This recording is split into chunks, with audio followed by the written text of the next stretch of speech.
What's up, riders? Ol Man Ronin here.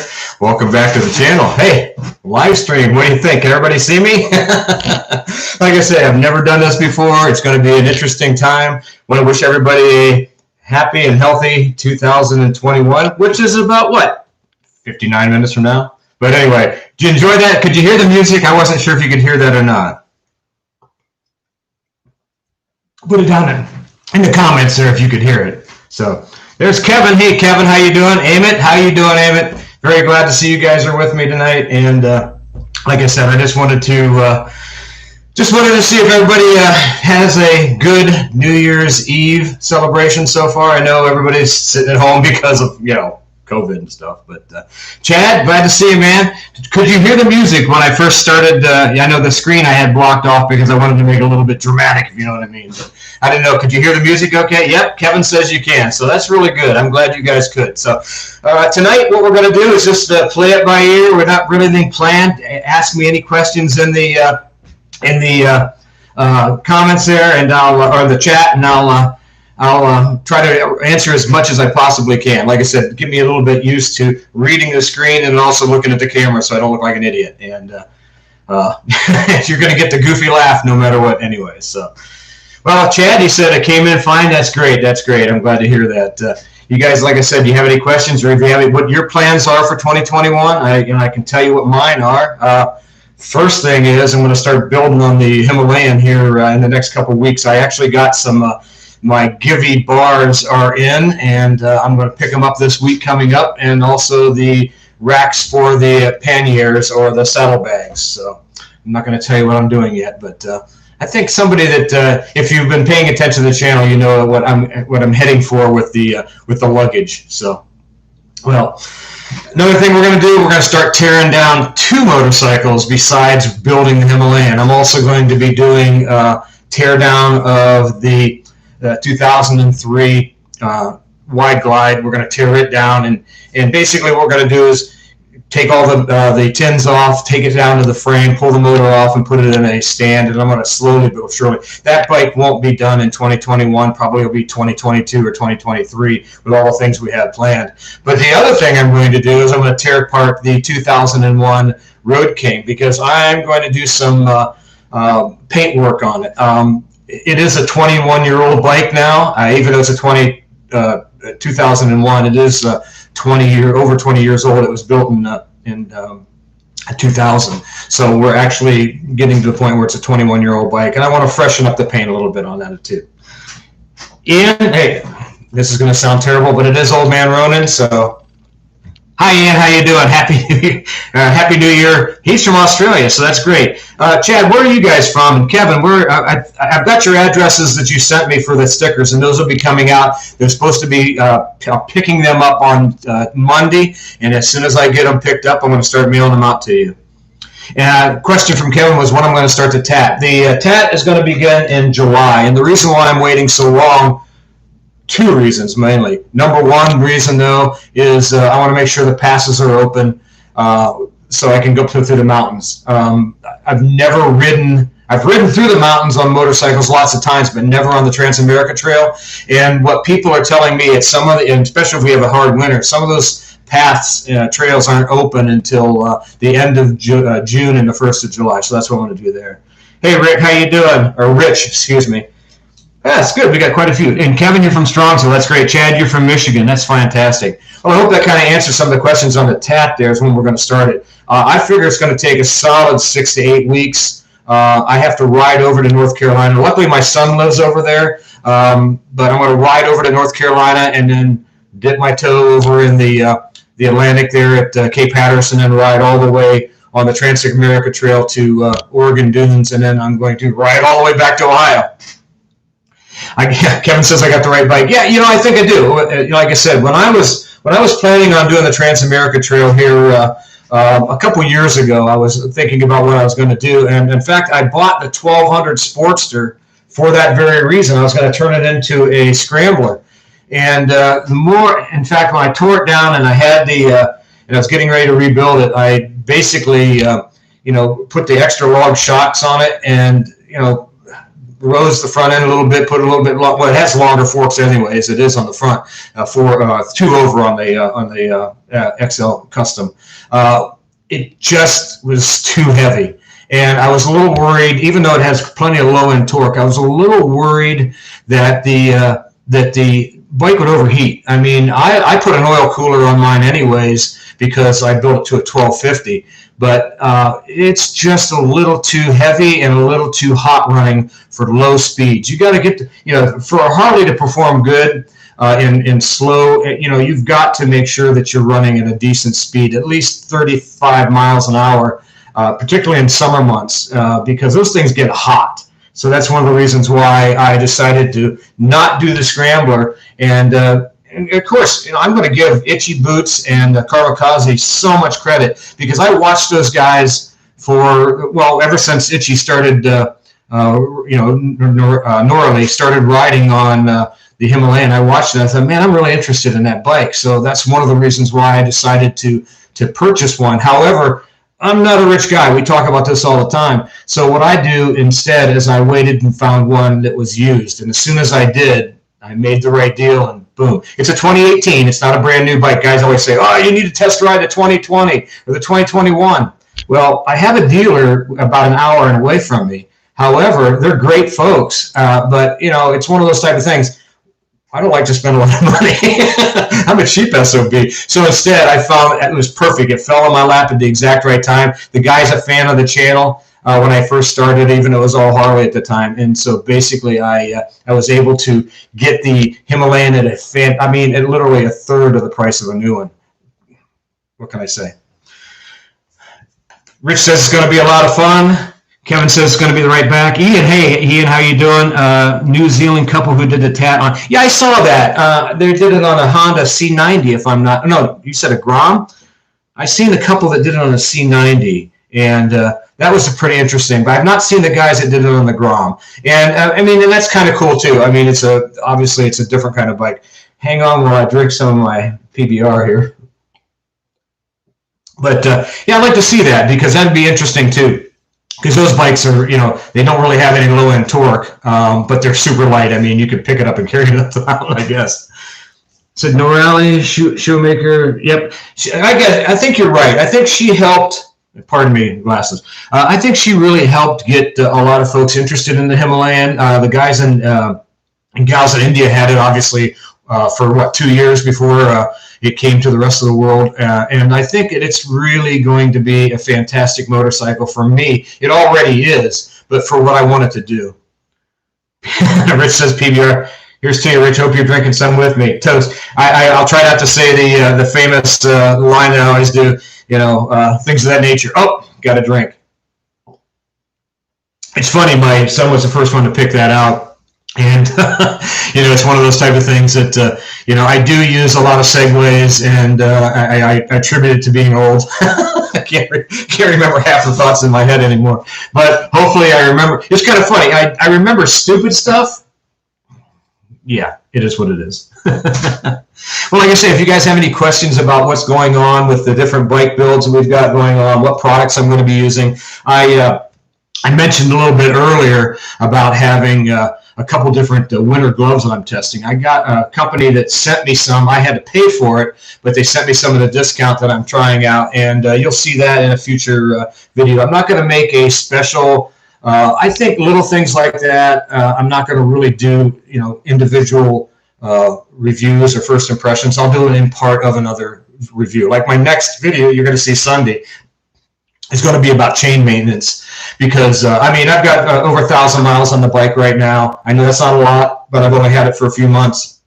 And what I noticed is the chain does stretch quite a bit, more than I expected, actually. So we're going to do a chain maintenance and teach people how to, or if you already know, maybe a refresher on how I actually clean the chain, how I lube it up, how I make sure that the wheel's straight and in line. And I think that'll be an interesting video too. And I'm also going to do a slight clutch adjustment too, because new bikes, whether it's a Harley, whether it's a Royal Enfield, a Triumph, I posted something on Instagram today about the bikes that I sold this last decade, and that involved around the Triumph Speedmaster that I had, a Norton 850 Commando, Honda CB650, 4, and then my Dyna Street Bob, when I sold those all this month. And of course, I bought a lot of other bikes. I might be doing a welcome to the 6 that we've got. There are actually 7 in the garage right now. But those are kind of things that we're really proud of doing, and having some different motorcycles. Like I say, I cycle through motorcycles a lot. The only ones I'm really going to hang on to as of today is my Road King, that 2001 Road King. I simply love it. And of course, the Himalayan. It is a fantastic motorcycle. Even if I was lucky enough to get another Himalayan or something else, I'm still going to keep that original one. I really wish I would have kept my 1966 Harley XL CH. That would, in fact, I always look for one. I don't, I can find it over the years, but a 66 XL CH is sometimes a little bit hard to find. Let's see, read a little bit more here. Chris Van Horn, welcome to the channel, to the live stream. Thanks for great Himalayan videos. I really appreciate it. You're getting yours next spring to ride some foresty roads and look for fish. Yeah, that's great. Something that a lot of guys don't know. I don't know if you can see back right. My hand, give me a figure. It's hard. Well, it's right there.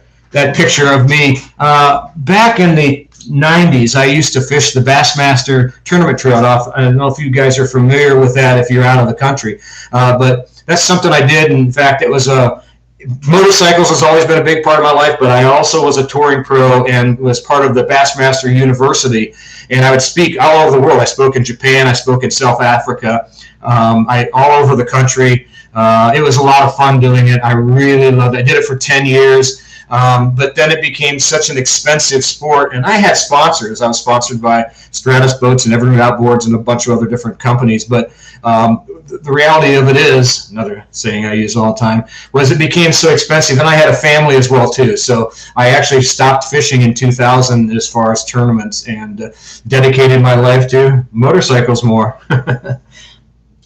Let's see what else.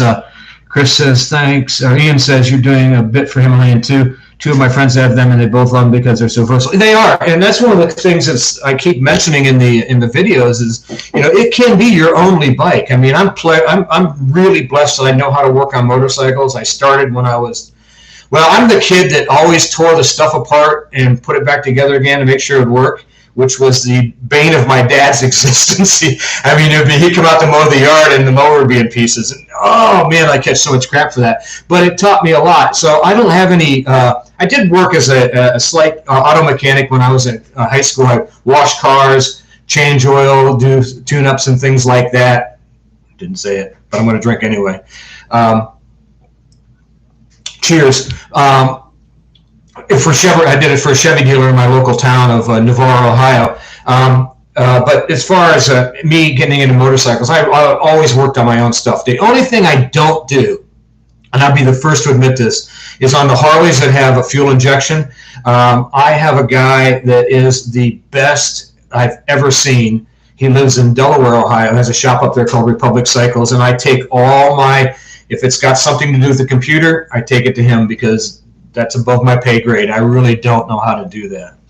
I'm mounted I put FP3s in all the other motorcycles, but I have a Thunder Max in my Road King, and it just is perfect. But I don't know how to set it up. I'm sure I could learn, but I got a guy. Let's see. VJ says, just come here to say Happy New Year. Hey, thank you, VJ. Happy New Year to you as well too. And Steve says, how about a 1969? No, I want a 66 because it's something that I want to pass on to my oldest son or my youngest son. Either one. My middle son doesn't really care one way or another about it, but my oldest and my youngest are interested in it, and that'd be something I want to pass on to them. I'd like to give them an example of the first real motorcycle I had. I don't consider dirt bikes real motor. I know I'm going to get in trouble for that, but something you can ride on the road. Now, even though I did tear the crap out of the thing and rode it off road, I did ride it a little bit before I blew it up. And I punched a hole through the crank case. So, it was toast and there was nothing left of it. But again, being a kid between 14 and 16, that's what you do. But yeah, 66 is what I'm looking for. That's more what like I said, it's going to be more of a heritage bike for me. Kind of like what the Royal Himalayans, the Royal Enfield Himalayan is to me now too. It's a heritage bike. It's something I think I'm going to keep forever. The Road King, when I was younger, I always wanted a touring bike, and I always had either an FXR or an early soft tail or a Sportster or something like that.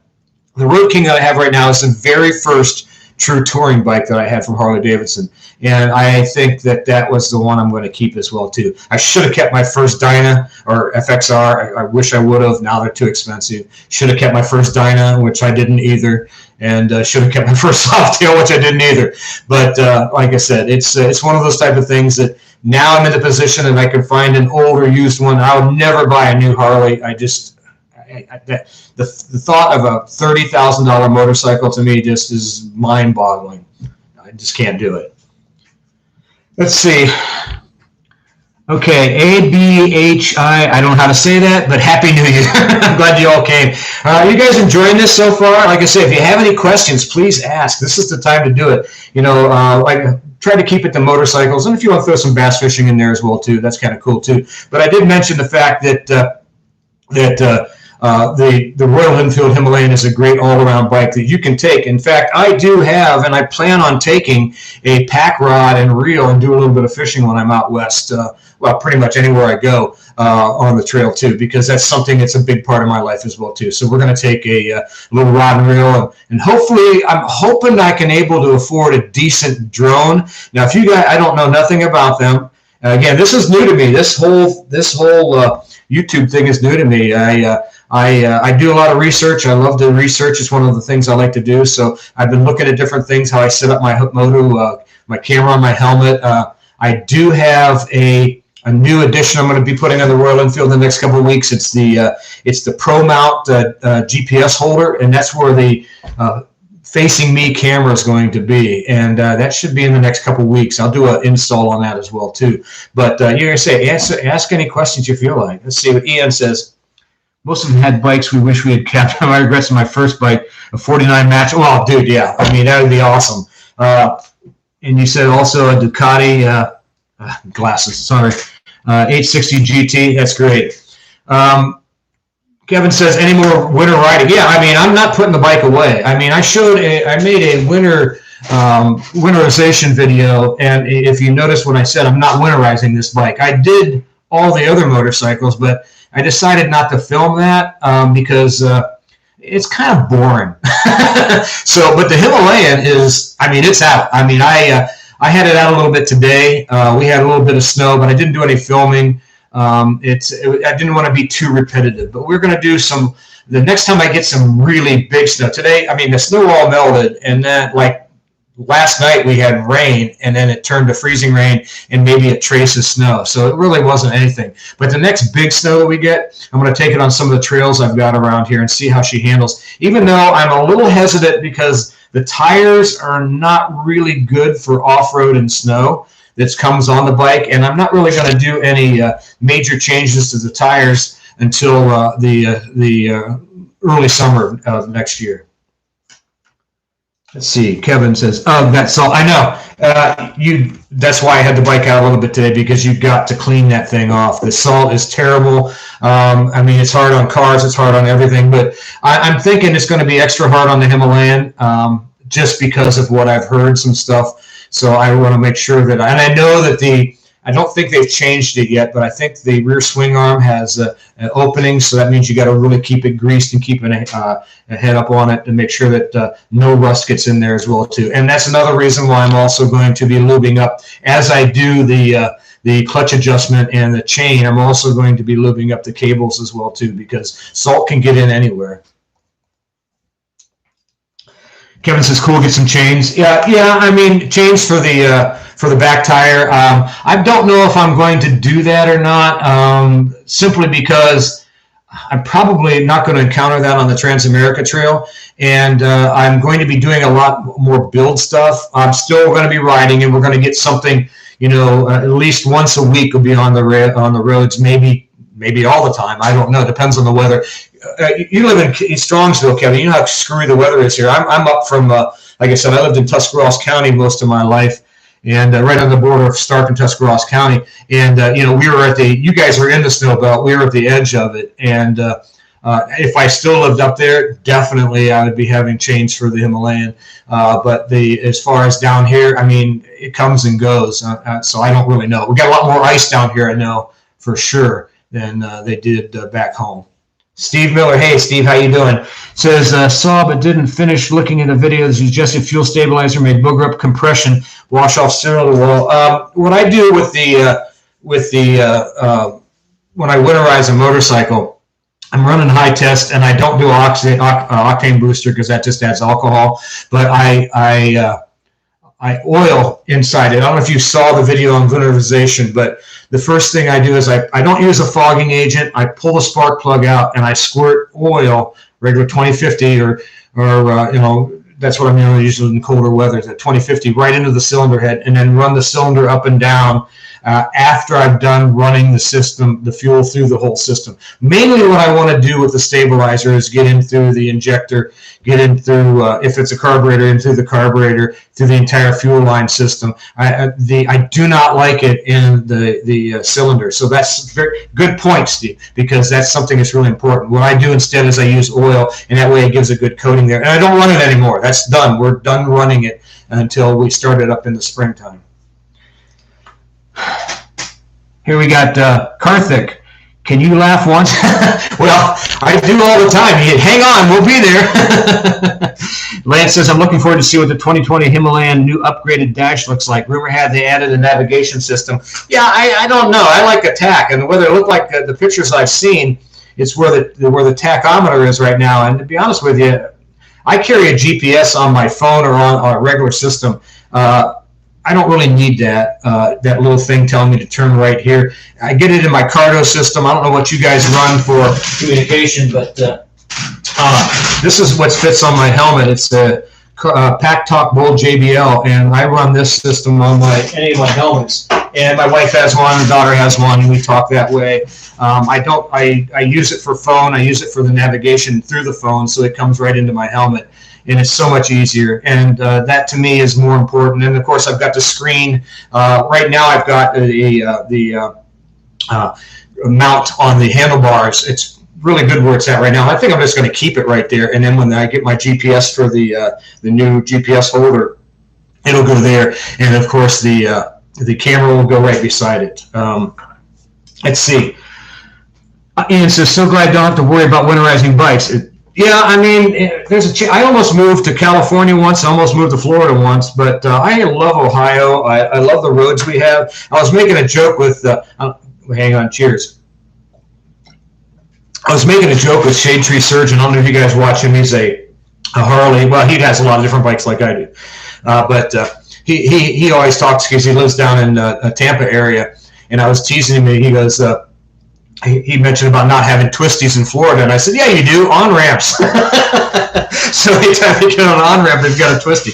I know it's pretty bad, but I kind of joke with him about that because that's really the only curvy roads they have down in there. And it's one of the reasons why I would probably never move to Florida permanently. I like going there. California, I love. I love the roads over there. I've been out there 9 or 10 times riding motorcycles out there. It's one of the things I used to do a lot. I used to just get on the bike and go, to the bane of my mother. But I've been to Mexico a couple times, been up to Alaska on motorcycles, all through Canada. What I like to do is I like to ride a ring around Lake Erie, which is fairly close. I can do it in a couple days, and it's a lot of fun. That's one of my favorite rides. And then, of course, up through the Upper Peninsula in Michigan and around the Great Lakes that way, and almost like a loop to go through all the Great Lakes, except avoiding Chicago at all costs. Let's see. Steve says you got the same Pack Talk Bold JBL.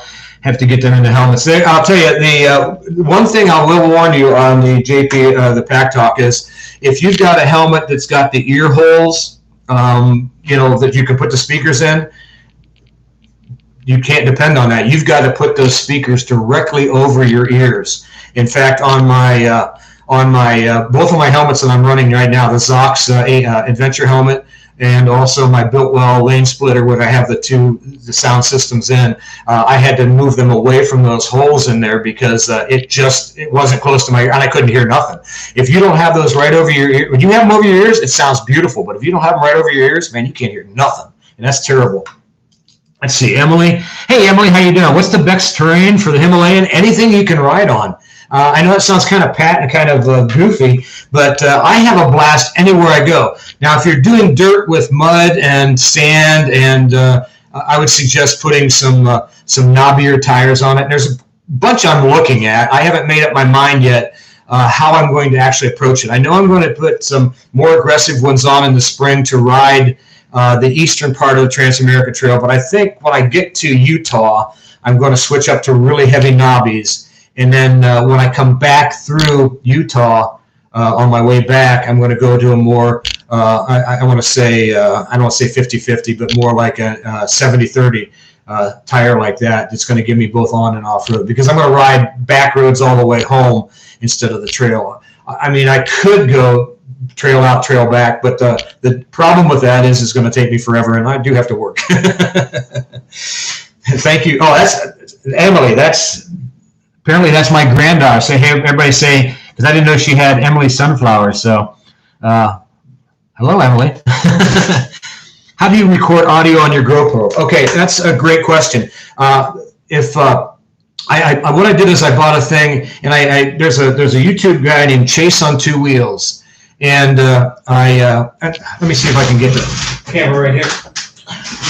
This is the setup that I use. It's a Ulanzi. Now this is a Hero 7 Black, and it's got the mic adapter here, and then I don't have the helmets in with me. They're up in the shop, but it hooks on the front of the helmet, and then the mic plugs in here and goes along and then up into the helmet inside the liner, and then the microphone is a purple Panda, and that thing to me is perfect. I've tried some of the other, before I started, I did a little practice, and I was trying different microphones out before I actually started the channel, and they sounded like crap. And so what I decided to do is take this Chase on Two Wheels advice and get the purple Panda, and did the mounting like that. And I love this mount system. It's plastic, it's light, it holds on to the front of the helmet really, really well, and I can adjust it for different angles. And it's got this bracket that you can put the mic adapter right in it.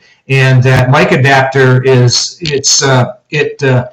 part of the system. Now, a lot of guys, you'll see them attach it on Velcro on the side of the helmet. I tried that the very first time I put the camera on the helmet to do a little testing, and it was crap. It kept falling off, and it just was no good. This is one piece. It fits on the front of your helmet, and you're good to go. So that's a great question. I appreciate that. Steve says, thank you for the heads up on the install. Speaking of helmets, I'm new to off-road. Why do AD have peak bills? Sunshine, baby. I'm telling you what, there's a lot of times I'm even wearing sunglasses, and that bill keeps that glare down, and it is fantastic. First time I ever had an ADV style helmet, it's that Zox that I've got, and I'll tell you what, I know it's not close to you, Steve, but Iron Pony in Columbus was selling those. They're like $139 online. They were selling for like $49 because I guess they're closing them out. So I went, getting one, and it's got all the safety ratings and everything of that. See, didn't say, okay, got a drink. Things of that nature. But you could probably order it from them if they still have them in stock and get it shipped to your house, because in that bill, man, I love it. I wish my lane splitter had that on, to be honest with you. It's fantastic. I just really, really enjoy that bill on there. It does help in the sun. And like I say, a lot of times if I'm not wearing sunglasses, like right now in this kind of weather, if I had sunglasses on, and I've got a new fog control that I'm going to be showing you in the next outdoor motorcycle video that I'm using that is priceless. It eliminated all the fog, because that's one of the things. My Zox has my lane splitter has a coating in the screen, and man, I don't get any fog at all. The Zox fogs up like mad, and I have to ride a lot of times. That's why there's a little bit extra wind noise when I'm recording the last video. But I got this new coating that I just rub on there and rub off, and man, it doesn't fog at all, which is one of the reasons why I took the bike out today to test that out. And I'm going to be talking about that in the next video, and maybe doing showing you how. I mean, it's just, I don't know if I want to do it like here's what you do: you rub it on and rub it off. I mean, how boring can that be? Well, like I said, if you have any more questions, let me know. This is fantastic. I'm really enjoying the live stream. I've never done one. Hopefully you guys are enjoying it. I'm not sure how many people. We got 12 people watching, which is, hey, for my first one, I'm tickled pink. for that. So that's really exciting for me. But if you have any other questions on some of the other items that I'm using, as far as when I'm in the shop, this is the setup that I'm using. It's a Hero 8, and this is my auxiliary mic here. And of course, I put my phone right here, if you can see that, and that way I can watch what I'm doing to make sure I'm not looking like an idiot or not looking in the wrong place. But this little stand here, I either do that or put it on a tripod, depending on where I'm looking at. I love the Hero 8. They're expensive for me. I was able to get one pretty cheap, and so that's going to be the facing me anytime you see that, and so that's one of the things I like. I use only GoPros. I may do on the trip, I may take a handy cam, something like that, to get some better shots that doesn't have that distortion of the fisheye, but I'm not sure. Well, welcome, Sean. Made it even if you're late. How you doing? Happy New Year to you as well. I appreciate it. You're not late. Like I said, we're going to keep this going till a little bit after New Year's. I want to, like I say, what else are you going to do on New Year's when you can't go anywhere? Emily says, do you think I'll get any new motorcycles in the new year? I don't know. If Royal Enfield offered to let me ride a couple, I'd definitely take them. That's one thing that a lot of people think that I have ties to these companies. I don't. I buy everything. And the way I normally do it is, and I've said this about anything I've ever owned or wanted to purchase, you always get something when you don't need it. In other words, when you want it. Because if you need it, like I said, if you didn't have a motorcycle, you're going to overpay. But if you know what you have in mind and you don't settle and just keep looking for it, eventually it'll come to you. For example, is the Himalayan. I mean, that thing literally fell in my lap. There's a guy who I seen it in a newspaper style ad. He didn't. He bought the bike, towed it. He bought it in Chillicothe, Ohio. Towed it home, had somebody deliver it to him. The bike had 11 miles on it, and he decided, I think he got afraid of it. He didn't even have a motorcycle license. He bought it in anticipation of having a good time, and it was a very inexpensive motorcycle, and he liked the idea of going off-road, but he never did. And his wife gave him a little bit of crap, and he basically said, well, I want a jet ski instead, and he was just trying to get rid of it. And luckily, the guy had more money than I do, and he was willing to take it at a really good deal. And I hate to say he didn't know what he had, but I mean, I buy all my motorcycles that way. I'll tell you what, I'll never do this on the big page, but I'll do it here. I only pay $300 for that Dyna, and that's the kind of deals I look for. Something that's rough that I know I can refix, and I can put a little bit of money on it and keep it running. And those are the kind of things that you have to look for. But you can't be excited about going and buying something. Oh, I got to have it. If you do that, and this comes from age, I think, more than anything else. And I'm a pretty good dickerer too. I like to dicker for the different things that I try to get at, and I'm not afraid to walk away. And there's some bikes like I was looking for an FXR to replace the one that I had, and it was really pretty much I wanted it. However, the guy wouldn't budge on price because they're hot right now, and I have no issue with that. 10 years, if I'm still riding, they won't be. They may not be. It may be the Softails that. Or the Dynas that are, well, the Dynas are hot right now too, but it may be something else. And maybe if Harley gets rid of Sportsters, it may be Sportsters. I mean, you can pick up a Sportster right now if you get one that's not running, like what I did with the 1200. I had a trailer at home, obviously, but you can get it for $300 to $400. But you got to look. Nathan, welcome, Nathan. Happy New Year to you and everybody else. Lance, how do you raise the front fender? If so. Now, which bike? If you're talking about the Royal Enfield, there's little spacers that you can purchase, but you can go to any hardware store and buy a stainless steel spacer and put it in there. I think Hitchcock's is selling some fiber ones, and you can put them in there as well too, and just raise it like 20 centimeters, about an inch, and that's going to give you plenty of space. Steve says, explain your drinking game. My son pointed out to me, along with several other people, that while I'm riding down the road and I have where I'm trying to think of my next thought, I use a segue called things of that nature. And I mean, if you look back through my videos, I say that a lot. And so what he told me to do is, and a few other people, is every time you say that is things of that nature, you got to take a drink. I guess you could pretty much put a lot of different things like that in there as well too. Kevin says right place and right time, and patience. Exactly, and that's what it is. I mean, I don't buy bikes from dealers. It's not that I don't love dealers. I love them, what they do. They keep. If you guys watched the video called "Why I Don't Hate Rubs," and if you don't know, it's a Harley term for rich urban biker, and people say, "Well, I can't stand a rub," and what that usually means is guys who's got a lot of money, they buy motorcycles, trying to get into the culture, and they haven't this first motorcycle they ever buy, and they usually buy the road glides or the street glides or something of that nature.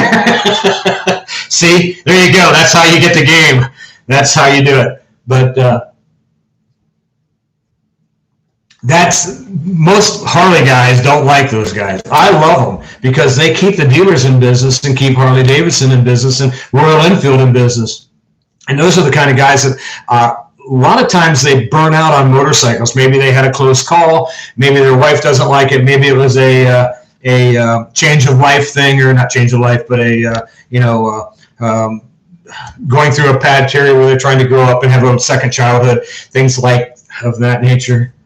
I'm going to get drunk. But they sell their bikes usually pretty cheap, and that's the guys I look for. And like I said, that's be patient. If you don't need it, wait, you'll find it. See, I know, we're all alcoholics.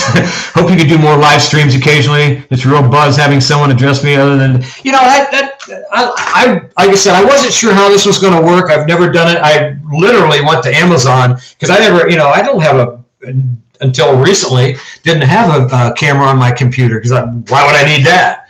I don't talk to people like that. I don't have a business that I'm in that I have to be on the computer for that. And so it's like, why do I need it? But then I watch all these other guys doing live streams. I'm thinking like, well, why not try it? Like I said, it could be a train wreck and probably is going to be, but to me, it's a lot of fun. I mean, this is more fun than I expected it to be. I'm really having a blast. And I'm glad you guys are asking questions and talking to me. I try, if I miss somebody, put it in there again and I'll get back to you because I have to, again, being old, I have to put down these and put the glasses back on to see what you guys are all saying. And hopefully I'm able to communicate with the camera properly. I got to point out something that I'm really tickled with. My wife bought me, where's that motorcycle thing, a little art here the other day because I didn't have anything on that wall. She goes, this will be nice for your live stream coming up. So that was my Christmas present. And I just, you know what, when you got a wife that rides, and she does too, and our daughter rides as well too. My wife has the Iron 883 that you've seen in videos, and the daughter has a super low. Now, I've never done anything on a super low, but I might in the future. I got it for her, and we built it for her. We're going to do some changes to it this winter as well too, but I don't know if I'm going to film that or not. It's her bike.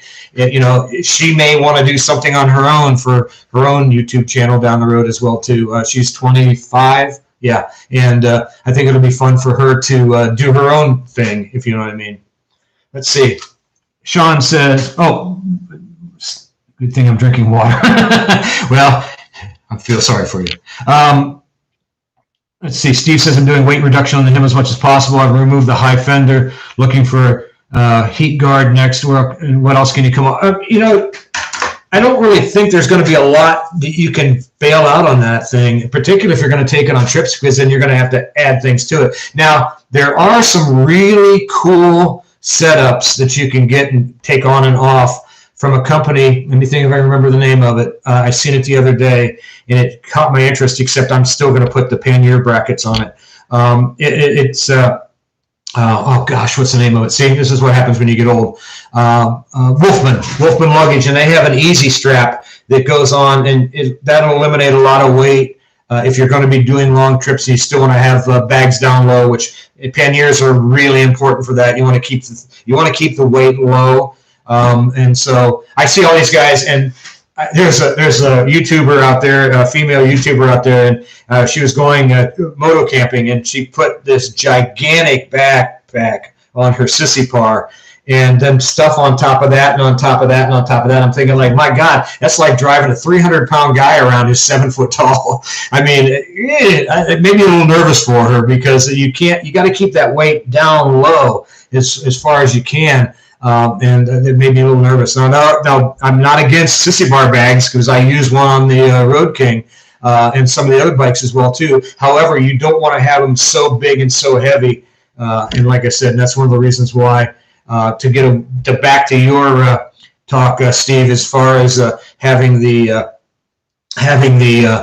pannier racks there, but there are saddle bags that you do not need them. And check out Wolfman. Again, I have no ties with them. I don't know if I'm going to use those or not. Moscow Moto, all these companies are so daggone expensive that who knows? I may just buy a couple of ammo cans and tie on. No, that's not going to happen. Okay, what did Sean say? You don't know till you give it a go. Live stream's fun and random. Yeah, it is. And like I said, and that's one of the things why I'm hoping you guys enjoy it, because it really goes to depend to you. I mean, if I'm out here sitting by myself going, drink, because I said something goofy, then it's not going to be very fun for anybody. But if you guys are coming on when I do a live stream like this, I might do it pretty regularly, and we'll see what happens. Like I said, first time I've ever done it, and so far I'm having a ride. I hope you guys are too. Heck, I don't even look at the time here. It's a quarter till midnight our time here in East Central Ohio. Let's see. Lance says, I bought my first bike, a Yamaha Virago 750, from a guy who gave up riding. He had kids, paid $700. See, and that's what I'm talking about. I mentioned in the video earlier, hey, got a drink first. I mentioned in an earlier video that all the motorcycles we have, I have less money in them total than half of the price of a new Harley-Davidson touring bike. And if you do that, and you pay attention to your costs and do a lot of the work yourself. Now, if you're not handy with a wrench, I mean, that's savings to me. I mean, I can rebuild anything if I know what direction to look at. And I really recommend a service manual. You can actually download the Royal Enfield service manual from them online. And I recommend doing that if you have one. And that way you've got the entire same thing that the shops have. And I've done it, and it's up in the shop. But every motorcycle I have, I always get a service manual. That way I know exactly how to tear it down, every bit of it. Gives me torque specs and the whole 9 yards, and that's critically important. Torque specs are vitally important. And a good calculator that you can transfer, SAE into metric and back and forth, because that's really important as well too, making sure torque and Loctite are your best friends. And I always carry a plastic bag and zip ties. I'll tell you a story. We were riding the Road King, and wife and I kept smelling gasoline every once in a while, and I'm going like, what the heck is that smell? It's one of those type of things that once in a while, in particular with a Harley Davidson, Harley Davidsons are great for one thing. If you're a tinkerer. If you're not a tinkerer, buy a BMW. Because those things, I mean, they're great motorcycles. I'm not going to badmouth any BMW, but if you really like to get your hands dirty, I think the Royal Enfield Himalayan and the Harley Davidson, in particular Harley Davidson, the bike's for you. But we were smelling gasoline, and I was going, what in the heck is going on? We were like 40 miles from home, and I happened to pull over, and sure enough, my high pressure line on my fuel line was just squirting gasoline out. So I always carry plastic, and I always carry wire and zip ties no matter what motorcycle I'm riding. And I was able to get enough zip ties and enough plastic and enough wire around there that I could ride home without any problem. Now, do I recommend people doing that? No. Call for a trailer. But I'm an idiot, so I'm going to do whatever I want to do. Let's see. And CT, muffler change will deliver a major weight saver. Yeah, that's a good point. If you're going to be doing, again, I'm trying to stay cheap though, and that's maybe a good one for Steve there, that he can do that. I'm not changing a thing on the performance on the motorcycle. I've read so much about the booster plug, engine rebuild, also the different air filter, and also the exhaust. And what I've seen is I'm not gaining more than 3 to 5%. And to me, that cost of all that stuff isn't worth it. Now, on a Harley Davidson, you're going to gain 25% or more in those. We call that a stage 1 upgrade. More air. And what you have to really watch, and this is one of the things that, particularly with EFIs, you have to match that 50-50 balance, which a lot of people aren't aware of. I don't know if you guys are aware of it or not. Air goes in through either the carburetor or the fuel injector, and air goes out, and you have to have a 50-50 balance. If you have more air going in and less air going out, you're gonna be too rich. If you have it the other way, more air going in and less air is that right? Less air coming in and more air going out, you're going to be really lean. And either one of those things, it's got to be a balance, which is one of the reasons why those ECUs are programmed the way they are. I mean, I know that Royal Enfield tunes them for Europe, and that they're going to be running a little lean anyway for emissions. However, I think this is what I was told by my Royal Enfield dealer, really not my dealer, but the guys, that they're actually going to have a performance download for it. And if that happens, no guarantees yet, it's still a rumor, but if that happens, that's all you're going to need. The booster plug basically tricks what I've been told, tricks the ECU to think that it's colder outside, which is going to shoot more gas or make it a richer fuel system. But again, what you have to watch there is that balance. And if it's not balanced perfectly, then you're not going to get the performance, period. And it could be dangerous to your engine as well, too. So hopefully that's a little bit of knowledge that a lot of people aren't aware of. Again, remember 50-50. That's why when you buy a Harley, and a lot of the motorcycles people don't do that with, but Harley is notorious for people doing upgrades on exhaust and air intake and ECU changes, and that's why you have to make a change, an upgrade, or a high performance upgrade to match that air in or out. One of the things about my Thunder Max on my Road King that's perfect, it is constantly in auto tune, and that is amazing. Let's see. I've seen guy install ice box. John said he saw a guy install ice box. Hey, yeah, whatever works, right? Kevin says warranty too. I don't know. That's something for a dealer to answer as far as that the booster plug would mess up your warranty. Again, call the dealer and find out. Or the exhaust. I'm not sure. I'm not qualified to answer that, since again I don't have any ties with any company whatsoever. I'm just a lone wolf out here, and hence the name Ronin. Masterless warrior, baby. I just do my own thing. I don't really like being tied. When I was doing the fishing, I was tied to corporations, and that it was fun, and I got a lot of free stuff. But I don't know. I wouldn't mind Royal Enfield letting me long-term test a Meteor and a Continental and any of their motorcycles. To be honest with you, I want to see if the quality is as good in those bikes as it is on the Himalayan, because I'm just a super fanboy right now.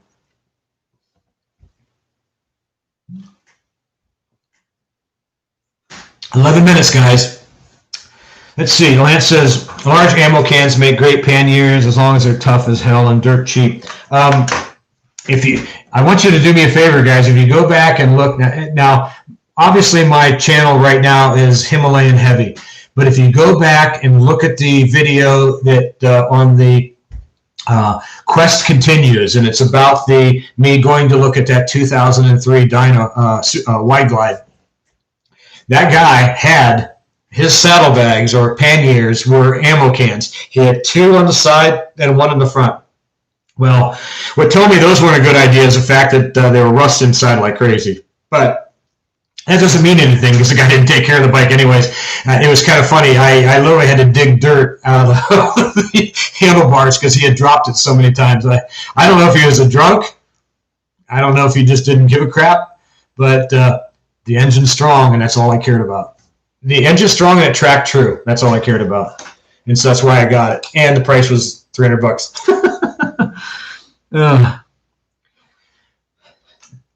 So this is we've almost killed one of our PBRs. I got another one holding in flight pattern over here, and we're going to grab it in a second. But like I said, if you have any other questions or if you're enjoying this, please let me know. I am having an absolute blast doing this, and it's fun. We got 17 people watching, and got 9 thumbs up. Hey, give us a big thumbs up. Like I said, now this will probably be on the video as far as the YouTube channel. So tell your buddies to look at it, see if they enjoy it as well, even though it will be live, obviously. But like I said, this stuff, views and subscribers are the most important things to a new channel. Like I said, I'm growing decently fast. There's a couple other Himalayan channels out there that are doing fairly well, but we're seeming, as being a new one, we're seeming to grow pretty well. I got some great compliments from Karmakaze. Justin seems to be a really great guy, and I value him as a person. I talked to him a little bit just to pick his brain. He's been doing the YouTube thing a lot longer. I've been riding motorcycles a lot longer, and he's been doing YouTube a lot longer. So it's pretty cool to bounce ideas off of people, and I value him as a really nice guy. And like I said, same thing with Shade Tree Surgeon. I mean, that guy's got nearly 200,000 subscribers. And eventually I would like to be able to retire from my normal job. And this would be the absolute perfect retirement for me. So, dudes, if you can help me, and dudettes, if you can help me get as many subscribers as possible. And if you want to see a certain type of video, either shoot me an email. Like I said, now guys that came in late, the printer that I was dealing with, or am dealing with, I had to shut down last week because their machinery was tested for COVID. Anyway, they said they'll be back up and running on Monday, and I should have them then, and I'm going to start sending them out immediately. So you guys will be overseas. It may take a little longer to get, but guys here in America, they should have it in a day or two. And like I said, I'll probably start sending them out on, if I get them on Monday, probably Tuesday and Wednesday, and start shipping them out as fast as I can. They will be going on sale after that. Like I said, only the ones that seen those 2 videos and get it in before the middle of the month here in January will be able to get those free stickers, because it's going to be fun. And send me pictures, especially if you put them on your bike or your toolbox or whatever you put it. I'd like to see that as well too. A lot of guys like sticking stickers on the panniers, and somebody tell me if I'm pronouncing that wrong, because I get a lot of crap for pronouncing things wrong. And CT says, extra tooth in the front sprocket enhances cruising ability, 4,500 at 100 kilometers an hour, and 100 kilometers is right at 60 miles an hour. That's fantastic. I think that's I think stuff like that, things of that nature. Stuff like that is good to know. I think one of the things I've noticed with the chain, it's maybe not the highest quality on the Himalayan. I'm not going to say it's cheap, but it's maybe not the highest quality, which any of my chain bikes I've ever had, the original ones on there, like I bought that 83 650 Suzuki, or not Suzuki, Honda. I had a couple Suzukis too in the past. It had the original chain on it, and when I bought it, it was already 10, 15 years old. And so I replaced that almost immediately, because they're not always the best quality. You get a good quality chain, change the sprockets. When you change I've always been a fan of changing the sprockets when you change the chain as well too. Now, in an emergency situation, it's a different story. You're out on the road, but yeah, change the sprockets at the same time. And if you want to do some adjustments, rear or front, that's going to make a big difference. And Senti says extra tooth on the front will give you a cruising ability at 4,500 RPM at 100 kilometers per hour. And that's cool. That's a good tip, and Senti, appreciate that. Bumbling Fool says, happy Himalayan holidays. Hey, welcome to the live chat, Bumbling Fool. I really appreciate you stopping by. Like I said, if you have any questions, you guys that are new, if you have any questions or you want to add something on your own, I'll try to read it as I possibly can. And like I said, it's one of those type of things that we're getting some requests to maybe do this a lot, and we might do it. Maybe the goal will be at least once a month, maybe once every 2 weeks, or maybe once a week. If I get somebody that really, really enjoys me doing these things, maybe like a Friday night thing. I don't know. We'll have to see. Well, they're killed that one. 5 minutes, guys. I hope everybody's getting their drinks ready. Oops. But we'll definitely give a nice little celebration here for New Year's. Steve says, yeah, I got all the goodies, new exhaust can, etc. Just working casual now and doing the mods Walkie-Pi. On my 650, I have low air restriction, exhaust filter fueling, self-lead. Good. That kind of thing is important. Sean says, seeing you in the snow on the bike is great to see. Well, I appreciate that, Sean. I mean, it's one of those things that it's if you've never done it, I don't know how many people out there actually have any time in the snow. Had a little alcohol abuse going on here with my beer when I opened it up. But snow and ice are unique perspective. Back when back in the day, I used to do some private security work, and I would ride my motorcycle everywhere, and even in the winter months. And I've ridden in freezing rain. I didn't ride a car to work. I rode my motorcycle all the time, year round. And I used to get a kick out of people that would joke with me a little bit because I would ride into there's a couple of places I worked at, and I would pull off my leathers and chaps and stuff, and the ice would just crack off of me. They'd just call me insane, which I probably was in those days. But what I'm trying to get at is you can do it if you slow down and don't get overly excited. And it's kind of like riding in gravel a little bit, and also in sand, that you got to let the bike go where it wants to go without overcorrecting too fast. And don't outrun your vision ever, no matter if it's ice, snow, or clean roads. Give yourself plenty of extra time. Engine braking is critically important, which is another reason why I love the long stroke engines, because they engine brake better than anything else. It's one of those type of things that if you're riding your motorcycle, and let's say you're doing a sport bike, like I had a GS 1100E, and I had it was one of the only sport bikes that I really had, if you don't count the 850 Commando back in the day. But the GS 1100 was one of those things. If you would downshift it, I mean, it just revs right up. And those, you're not going to get the kind of control on surfaces that you're really going to need for ice and off-road situations. I mean, it's one of the reasons why single cylinders are really important on dirt bikes. It's the same kind of thing. Okay, we got another one here. Pardon me on the pronunciation. Siddhartha, Happy New Year. Love your videos. Keep them coming. Got to you through Itchy Boots. Great. And he now owns a BS6. Cheers from South Brazil. Well, cheers to you as well, sir, and welcome. It's Itchy Boots she's a legend in Himalayan, and I got a kick out of she named her bike Ronin. I really had a big kick out of that when she bought a Japanese bike and then called it Ronin. It's like people are going, "Whoa, do you know her?" I don't know her at all, and it's one of those type of things. This happened to be one of those. I mean, I've had this nickname forever, and I have a tattoo even of my of the kanji. I've had for over 20 years, almost 30 years. But it's one of those type of things that I've always been a lone wolf type guy, and to see her do that was it was fun. I got a kick out of it. So Bumming Fool saying, doing the New Year's Day ride. I'm not sure yet. I got family stuff, so I'm not sure. Jeffrey Banks came out and said, Happy New Year from Alaska. Hey, you got 4 more hours, then we've got 1 minute.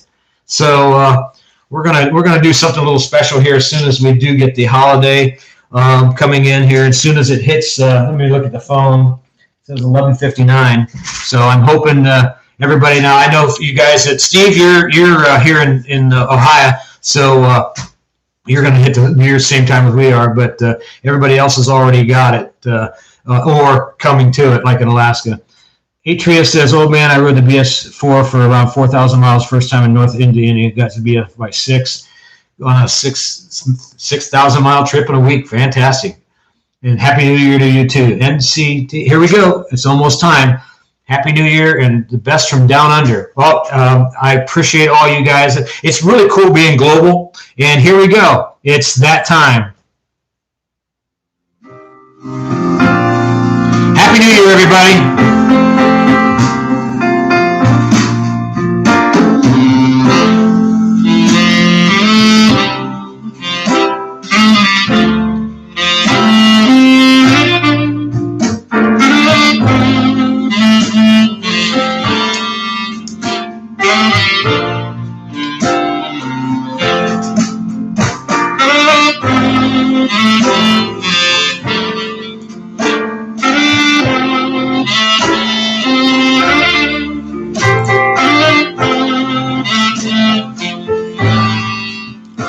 Yeah, it's really cool to being able to celebrate New Year with like-minded people. Like I say, my motorcycle family, and it's a lot of fun. My wife, she loves her sleep, so she went to bed about 9:30. This doesn't mean as much to her, but that's pretty cool. So I really, really do value you guys. We're going to hang around a little bit longer. We're not going to end it right away.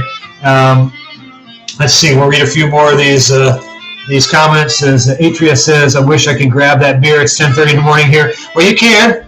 Day drinking's a thing. Pro Special says, Happy New Year, guys. 6 a.m. already here at his place. Happy New Year, Pro Special. Nathan, Happy New Year. I guess if I forget to mention your name, Jeffrey Banks, you got 4 more hours, so you can drink the Eastern Standard Time, Central, Mountain, all of them. By the time it gets to you, you'll be wasted. There's Chad. Happy New Year, Chad. I really, really appreciate you and your wife. I really do. It's and they're Patreons along with Kevin as well too.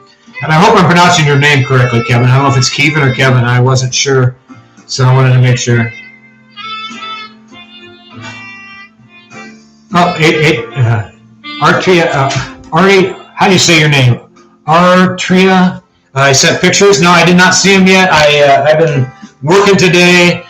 We have a little bit of property, and we had some heavy wind, and I'm cutting down trees that fell on our property. So that's given me another thing to do besides motorcycles and working on motorcycles.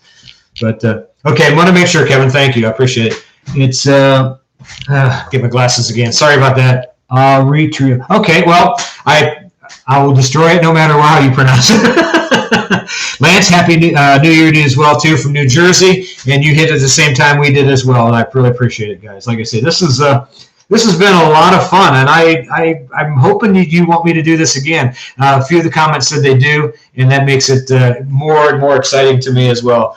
Like I said, and since we've had the Happy New Year welcome in and a few beers here, if you guys have any questions before we shut her off, let me know, because like I said, I really want to get to know you all, and this is kind of a way I can do it without actually talking to you, because I can see what you write and things of that nature. Steve, hardwood? Yeah, they are, because the emerald. What do you call it? The emerald boar just killed a lot of our trees here. The elms, and it's a mess. Ash and elms have been destroyed. So yeah, I got a few of those that went down. But we had some pretty heavy winds. But yeah, I got plenty of firewood. Says. Yes, you will. If you ever come down to India, drop me. I've been to India in my earlier days, and I loved it. I'm a huge fan of Indian food to begin with, but I love the country. I obviously went to Mumbai and a few other places as well too, and it was beautiful. But I would love to do that Himalayan ride that Royal Enfield does every year, and that would be something that I would love to take part in. But again, I don't think I did it this year, but I would definitely love to do it. Let's see. Lance says, hopefully the channel becomes a small community of like-minded. I think it would be. I mean, like I said, now I'm hoping, like I said, I know my Harley stuff hasn't gotten squat as far as views, and I guess that's okay. But I have 6 Harleys. It is what it is. But the Royal Enfield obviously is the one that's getting the most attention. That's what I'm putting all my eggs in the basket on right now. I do want you guys to understand that I see in the future, and this is what I would like to see. Now, there's going to be some comments going to be negative on it, not necessarily from you all, but from other people. I would love to see a marketing deal with Royal Enfield and Harley Davidson, and the reason why I say that is because I would love to see the dealers that are selling Harley Davidson sell Royal Enfield as well. And that way they could have the smaller, lower CC bikes that Harley does not have, kind of like the AMF days back with Harley Davidson when they used the Italian company. And that way it'd give them the small, bikes, and that way they can actually share information and make both lines better. What do you call it? Royal Enfield's North American headquarters is in Milwaukee, literally like a mile and a half away, I think, exactly. But I think that would be a great mark. Now, again, that's just my idea. That's nobody else's. But I think that would be fantastic for those guys to work together. In that way, they could complement each other. Somebody walks in and wants to buy a Himalayan, and they say, well, I have to have a slow, bike that we love, a small, long stroke, low torque engine, and it's fairly light for an ADV, or they want to buy a 650 size engine. They don't want anything bigger than that. Right there. And if they want something bigger, then they can go bigger for the Harleys or the Pan American. I think that's a great idea. But then again, it may not fly. Well, who am I? I just put that off the top of my head. And that's exactly. You said Harley bikes are similar in how they are just different. They really are. I know Harley pulled out of India because they weren't selling. Well, the price is way too high. And that's something that again, you talk about tariffs and all that other stuff, which is above my pay grade. But I think that's something that they could work out as well too to bring the cost down. They have to also understand that Harley Davidson isn't for everybody. I mean, I can't afford a new one. There's no way in the world I can afford a brand new motorcycle because Harley Davidson, because they're way too expensive. And I don't want to take a loan out for anything. I have never taken a loan out for a motorcycle in my entire life. I don't want to. I don't like loans to begin with. So it's one of those type of things that here in America, most people can't afford a Harley. That's where the rubs come in. The rubs come in. We mentioned earlier that they buy the motorcycles that are really expensive, and they get rid of that depreciation right away. And then I can come in after they get scared, or they don't want it anymore, or they have a close call, or they don't take care of it, and I can scoop it up at a low price. Let's see. Lance says, nothing wrong with being diverse. I love my motorcycles. I have an affinity to Italian scooters. You're right. I've never had a scooter. The closest thing I ever did was riding my buddy's CT90, a Honda, the Trail 90, and I love that bike. In fact, I looked at one and I put it on video, except it was you talk about a disaster. And the problem was he didn't tell me to put an aftermarket a 125 non-Honda engine on it, and no. And one thing I didn't show you in the video, because it was embarrassing for me, but I mentioned in earlier videos I've only had 2 motorcycles in my life that I've ever had the front end calipers lock up on me and throw me over the handlebars. That CT90 was one of them. I come around the corner and that thing just went, and she stopped and I didn't. Let's see. Steve says it worked in the past, but the Italians were branded HD. I don't think are. No, and I don't. That's what I meant. I don't want them to rebrand it. I want them to sell as a. It's kind of like you see a lot of dealers. For example, there's a lot of dealers that sell Honda and Yamaha and Triumph or whatever side by side. That way, it gives them more models. Well, I think it'd be a marketing agreement saying, "Hey, here we've got the Royal Enfield and we got the Harley." And I think that would be a great idea because I think they're both niche markets. They're both bikes that have a similar type of person that likes to work on motorcycles, that likes to ride that kind of motorcycle. And I think they're really similar. They're both old brands. I mean, I mentioned in the last video, Triumph, Harley, Royal Enfield are the big 3 and the 3 oldest in the world. I don't really consider Indian part of that deal, even though they do. But I mean, like I said, the company goes in and out of business every 25 years. Sean says you could write a Harley. You could write a Harley to Mount Everest like $1 million bike. Yeah, I've not really watched his show too much. I know a lot of people talk about him, and I don't know. He's just. I don't know. I don't know. I like to veer away from people that do things just to be ornery, and so that's not really me. I'm not saying anything bad about him. I just watched the videos and it wasn't for me. Harley started 15 grand here. Dude, they're not too far off from here either. You can right now. I think the Not talking about the Street Series, but the Iron 883 is real close to $10,000. And I mean, even though I don't know which brand which model you're talking about at 15 grand, you can tell me.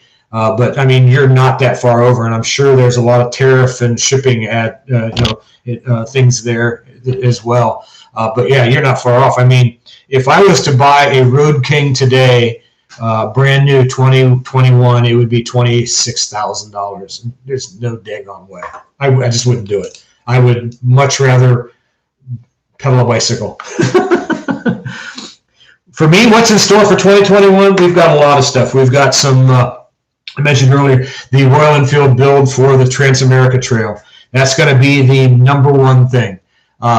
We're also going to be doing a teardown of the Dyna 2003, and we're also going to be tearing all the tins off of the 2001 Road King. And like I said, I'm going to do if you guys remember the video I was talking about on one of the scenic rides, I was riding down a gravel road, and a car went by me and threw a rock way up in the air and came right down on my tank, and that drives me absolutely insane. I take care of my stuff. There's a lot of guys that don't wash their bikes. I won't mention any names, Adam Sandoval, but those guys like that that don't wash their motorcycles drive me insane. And the reason why I say that, and if you've ever watched any of my videos where I talk about maintenance and things of that nature, I always mention that washing your motorcycle is the perfect way to find out if stuff is going wrong. In other words, you can get in there with your towel, your rag, your sponge, or whatever, and you can feel if things are getting loose or getting wiggly. And I think it is as important as washing your bike as changing the oil and moving up your chain. And there's a video that I do. It's called T-Clocks, and it wasn't very popular. It was one of my very first ones, but T-Clock stands for basically the system on how to check each and every part of your motorcycle.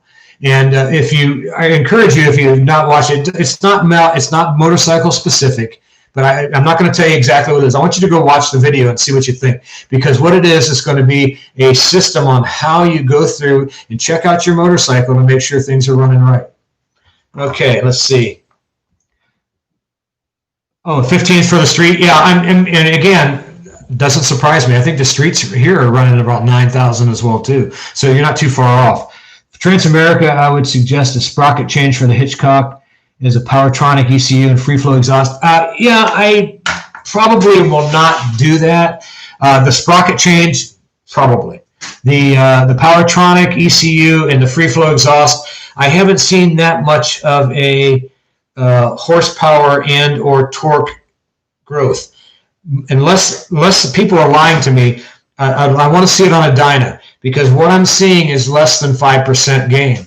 And to me, 5% doesn't justify the cost. And it's all about a balance for me. I have to see a genuine cost effectiveness. And I think that's and that's what it is. Well, Bumbling Fool says you don't wash your bike. Well, again, not everybody does it, but I think it's critical important of maintenance. Waiting for my transit. Yeah, Rahul, welcome to the channel. You're going to see that in July is when it's going to start of next year. Got to wait for the snow to get out of the passes, or there's no way I can even get through it. Some of those passes will end up being a 15 or 20 foot of snow, and we just don't have the ability. Even the Himalayan can't go through that. Jeffrey Banks says, clean and inspect, kind of the first step. Exactly, and that's the way I've always believed. You've got to, I have four-wheel drive vehicles as well too. We've got a four-wheel drive truck, a couple Jeep Liberties, and you always make sure that your stuff is running well, and you have to wash it. It lasts longer, and you can tell if things are going wrong. Let's see. Thing in here, we get our bikes washed by someone else. Takes $1.50. Hey, that's cool. I don't, and again, it depends on where you live. If you can find somebody to do that, that's great. If I had somebody to wash my bikes for, I probably wouldn't let them do it. I don't want anybody to touch my bike. I'm kind of that way in the old Harley attitude. No, you don't touch my motorcycle, buddy. You stay away. That's a good, if you ride Harley Davidsons and somebody touches your bike, that's a good way to get shot in America. Let's see. I'll try to learn a few things today. Let's see. Anyway, got to go. Hey, thank you and Happy New Year. And you have a great New Year as well, too. So we're at 12:15, guys. How many are still there? We got 15 people still there. Give me a comment on who's all still here. That way we can say, thank good God guns are not leaving here. Yeah, well, again, it's a Harley thing. Yeah, give me a shout if you're still here, Steve. Remember when Donald went to India? Back then, there was a $100 tariff on U.S. bikes. $100 or 100? What was 100%? What was it? I don't remember. So you have to inform me on that one because I don't remember that at all. Again, I don't really get into politics that much. That's for other people. That's not for me. Lance is here. Ian's here. Steve's here. 100%. Yeah, and that's terrible. Bumbling full. Been looking for something to improve the performance. Remove the evap. Not sure it helped. And I think there's a couple guys that are putting the booster plugs on, and they're doing these speed runs, and they're not gaining anything. And I don't know what to say. Sean says he's here, and it's nearly a beer o'clock in Sydney again. Well, great. Start getting them out. Kevin's still here. Rahul, yeah, 100% tariff on any imported automobiles. Well, that's a shame, but that's, it is. And again, they're trying to, and I get they're trying to protect their own country's business. I get that. That's just nationalism. I seen that $2,500 brand new. Wow, that's a daggone good deal. I might buy a new one. Hey, ship me one. Free, of course. I'm just kidding.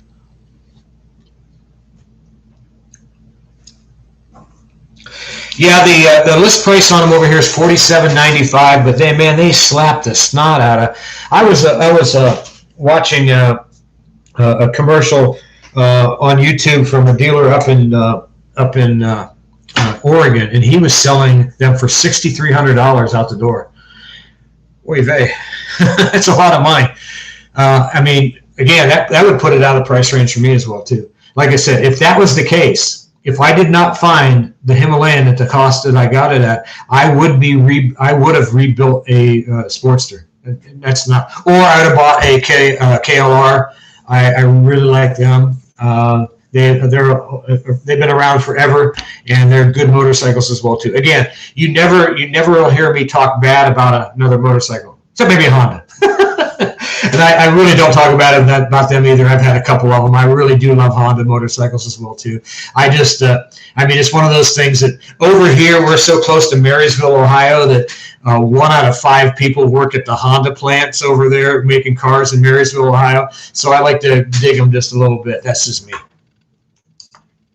It's $5,000 over here. By the way, how much insurance you pay for a year? Well, per year, I have all my motorcycles insured, and I have full coverage now. You got to remember, I don't have anything brand new except for the Himalayan. And the Himalayan's really not brand new. It's 2 years old, 3 years old now. I pay $75 a month for all of them.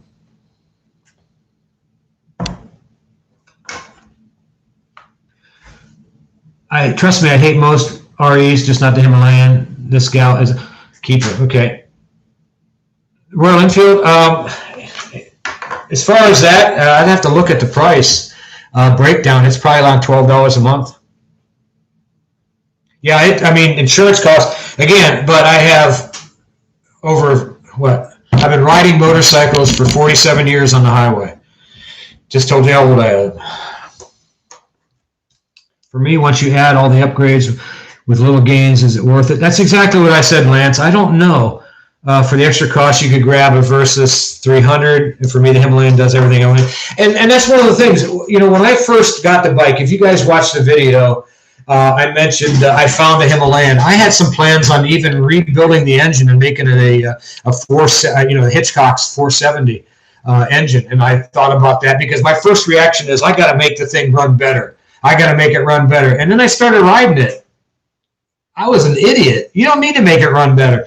I've gotten 75 to 78 miles an hour on the highway on the bike Now, I wouldn't suggest doing that long term, but cruising at 65 is nothing. Nothing. That thing's running at less than 5,000 RPM, or right at 5,000 RPM. I don't have any issue whatsoever. You start getting above that. Now, it's going to be a dog when you try to pass somebody, but that's not the point. Point is you're cruising. But then the trade-off is I have, and if you watch that last video with me just literally running with the clutch out and idle up through that deer trail, you can't do that with any other bike. Not that I've ever been on. Love riding Himalayan, don't like the random stalling. Is your bike a new one, or is it, what year is it, that type of thing? Because there has been some issues with the ECU, and also if there's a vacuum leak, also another issue. And I do know that for a fact. Mine has not had either one of those, but my dealer told me about both of them. Take it to your dealer if it's under warranty, and that'll be fixed. Random stalling. Like I said, there's a lot of people that are saying that same thing. I have never had that issue. Never. 2019, mine's a 2018. If you're still under warranty, take it to your dealer and ask them about those two issues. Raul says, thought all bikers in the U.S. dress like Arnold Schwarzenegger and Terminator. Maybe I do. I haven't ridden my Harleys that you've seen. No, I'll tell you what. I've ridden with leathers and stuff of that nature. Drink. Most of my life. I'm literally been riding Harley Davidsons on the road since I was 14 years old, illegally until I was 16. But yeah, I got leather jackets. I got chaps. I do the do-rag once and have my a lot of times. It's one of those type of things. It's a culture thing here. I really love my HWK outfit though, man. I'm telling you. And it's changed me away from riding with, in fact, when I ride the Harley in the cold weather too, I do not ride with leathers and chaps anymore. I put that HWK suit on because it is priceless. And they're cheap too. Let's see. Ian says, oops, didn't bother on a second one. I don't know what you mean. Oh, about 7,500 here. Itchy Boots tried one of those plug-in gadgets, but didn't shoot. And that's what I'm trying to say. I don't know. I don't know. Jeffrey says, love the thump thump. I mean, I do too. Lance says 90% of roads I ride on are 50 mile an hour speed limits. Again, and that's exactly right. You gotta have the bike for you and what it's going to do. I did a story or a video on is the Himalayan the right bike for you, and I went through all those different things. If you're riding super highways or interstates all the time or most of the time, no, that bike's not for you. You'd be better off getting, if you want to stay with the adventure style, either the new Pan American, see I went the Harley route, or the GS BMW, much better, or Honda Africa Twin. Those bikes are more suited for that. But if I'm riding, and I had a lot of guys say, well, I do a lot of off-road riding, but I want to be able to cruise once in a while. Again, if you do a lot of off-road, the bigger style bikes, there's a guy called Ride On Amigos, and he has a GS 1200, and he drops the thing all the time, and he has to have his buddy. He has to either take all the stuff off of it to pick it up or have his buddy help him. And I don't want to do that. I want to be able to lift it myself.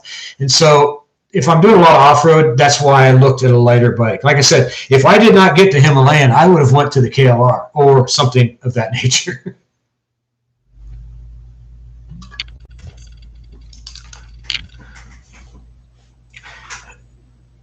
And look, Pan America looks like crap. It's got the same look as every other European style adventure bike. What can I say? A lot of plastic. Graham, hey Graham, how you doing? Western Australia, glad you came in. Appreciate it. Happy New Year. 80% of Himalayan until you look at the front, and then puke. Maybe you're drinking too much beer. That's right, you're drinking only water. Tech bikes, ECU runs lean. They say the booster plug is a fix. Okay, well, how much is the, oh, you mean the ECU on the Himalayan stock? Okay, well, it probably does because of the European restrictions. and that's been one of the reasons why Harley pulled the Sportster out of Europe this year too, because they kept the old Evo engine, and the Evo is without a doubt the best engine Harley Davidson has ever built. The Evo and the Twin Cam, those are the best engines they've ever built. They are literally bulletproof. Trust me, I've had bunches of them. You can run those things almost out of oil and they still run. But the European rules now, so Harley pulled the Sportsters out, and they detuned all of their Milwaukee 8s when they went into the country to fit to their standards, which here in America, we're all cowboys over here anyways. We don't give a crap what the government says. We're going to put whatever we want on it. So immediately we're going to pull all that other extra ECU shit off. Excuse my language. ECU stuff off, and we're going to put a high flow exhaust, a high flow air filter, and a new ECU so it runs and gets some more torque and more power. All right, man. We'll see. I appreciate it. Again, I can't pronounce your name, dude. I'm so sorry. I'm going to say Aritra. Thank you. Appreciate it. Great comments you made up there, too. And Bumbling Fool says Arnold's dresses like all bikers. Well, maybe. Not all bikers dress like that. I mean, most of the Harley guys are riding with leathers, and a lot of the the guys that are riding the Shadows and the Magnas and things of that nature are doing the same thing. It's a culture thing. It's one of those things that if you ride a motorcycle, you have a certain philosophy of life. You're an independent individual, here in America at least, and you really, really enjoy doing your own thing. And it's kind of, you dress accordingly. It's kind of like the punk rockers back in the 90s or the 80s did the same thing. The big hair guys, you dress in your culture, and that's kind of what they do. So yay or nay, doesn't matter. Just keep it in the wind, baby. Right. Well, we're going to shut her off at 12:30. And anybody else have any questions before we do that? We got 2 minutes now before we shut her down. And I really, really, really thank everybody that's been on the channel tonight, and it's been a blast. I hope I'm looking at the camera enough. Sometimes I'm looking at the screen to give me the what people are saying. But like I said, if you have any questions. Let's see, Steve got on, says he's, for the Indian guys, I got my trip machine leather bags and love them. I don't know what that is. Raul says, how do you prep for highway trips? Well, if you're talking about the Royal Enfield, basically what I do for any kind of highway trip is I make sure I always carry spare stuff like a little toolkit. The toolkit that comes with the motorcycle is what they used to do in Hondas and Triumphs and stuff of that nature, things of that nature back in the past. That's not enough for me. I want more stuff. I want to be able to have things that will give me some repairs. But I also carry like a tube repair or a tire patch kit, and basically make sure that I have plenty of water for me to drink, because dehydration is a major factor, and that is something that you really need to carry. In fact, if I decide to put extra fuel tanks on the Himalayan, on the front, one will be water, not gasoline. Let's see. I think I missed something. I've been keen to check the Himalayan out. Got 2 concerns: highway ability. I speed limit is on 110, 60 mile an hour. Physical side, I'm 6 foot. Well, dude, I got you beat. I'm almost 6'3", and I weigh 230. And 60 mile an hour is nothing on the Himalayan, nothing. I do it all the time. Didn't know it was a night over there. I was taking some. Well, there you go. Lance, had fun. Thanks for doing the live stream. Thank you, Lance, for coming in. Entry is 6'3", 103. There's 120 max. Bumbling Fool, love the content. Thank you for that. With luggage, as far as with an overnight trip or things of that nature, obviously, I carry just the basic toolkit clothing. If I'm going camping, I carry my watch the video where I talk about the tent, the Venus tent. I know, crazy name, but that'll tell you a little bit about what I'm carrying with me. I carry a ground cover, the tent, I carry a small food supply. What I do for a living is I'm actually a chef, so I cook for a living. And so I bring myself a little stove that's either wood and or alcohol that I can cook with. Obviously, a small little cooking set, a little bit of food, a water purification system, and I don't use a sleeping bag. I use it. I use blankets more than anything else, and a blow-up pillow, and that's all I need. And they're small. I can fold them down. And a space blanket to go over top of the blankets. See, love the content. Thank you for that. With luggage, soft luggage, classic, excellent value. It looks like on Terminator.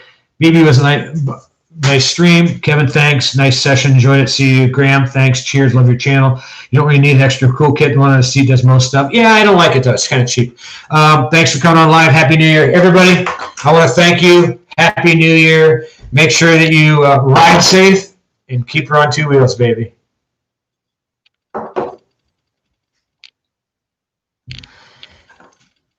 I will say this to Raul. That's coming up, baby. All right, guys. Again, thank you. We're going to play this one more time, and then we're going to close out.